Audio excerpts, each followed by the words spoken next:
నాగర్ కర్నూల్ నాకే కావాలి ఇవిగో లెక్కలు అని పెద్ద లేఖ రాసిన పాలమూరు కాంగ్రెస్ లీడర్ సంపత్ ఇప్పుడు చల్లబడ్డారు.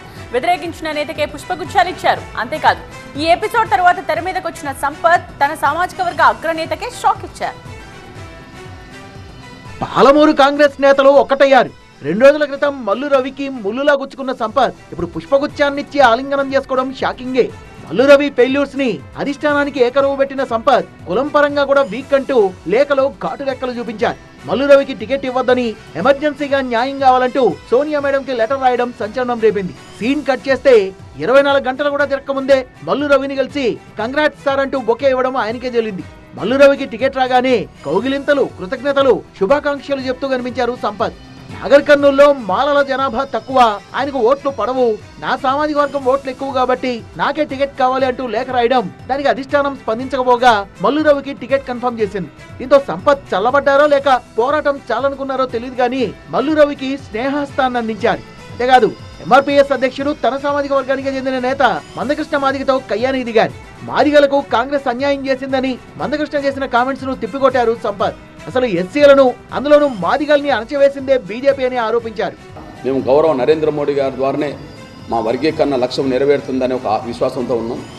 ఆయన చొరవతోటే మాదిగల ప్రాతినిధ్యం పెరుగుతుందని మేము భావిస్తున్నాం.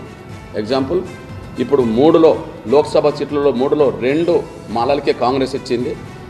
3లో మాకు మా జనాభా పరంగా తెలంగాణలో 70% మాదిగలు ఎస్సీలో, 3లో మాకు 2 రావాలి న్యాయబద్ధంగా. మేము 3 కూడా కోరుకోలేదు. 3లో 2 రావాల్సిన చోట మాకు కాంగ్రెస్ అయినా ఒకటే, బీఆర్ఎస్ అయినా ఒకటే అనే విషయం అర్థమవుతుంది. అంటే మాదిగల జనాభాకు అనుగుణంగా కూడా వాళ్ళు ఇవ్వట్లేదని రుజువు అవుతుంది. మందకృష్ణ చెప్తాడు, బీజేపీలోనే మాదిగల ఎదుగుదల. ఎట్లా ఎదుగుదల? లక్షలాది మంది మాదిగల జీవితాలను బుగ్గిపాలు చేసింది 10 సంవత్సరాలుగా భారతీయ జనతా పార్టీ.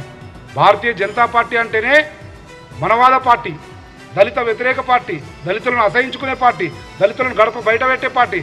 అటువంటి భారతీయ జనతా పార్టీతోటి అంటగాగి కాంగ్రెస్ పార్టీకి మరకలంటిస్తావు.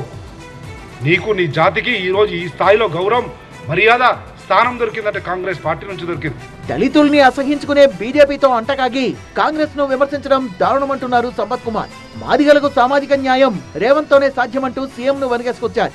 నిన్నటి వరకు మల్లు రవిని వ్యతిరేకించి ఇప్పుడు మందకృష్ణపై విమర్శలు చేస్తుండటంతో సంపత్ వ్యవహారం అంతుబట్టక తలలు పట్టుకుంటున్నారు సొంత సామాజిక వర్గం నేతలు.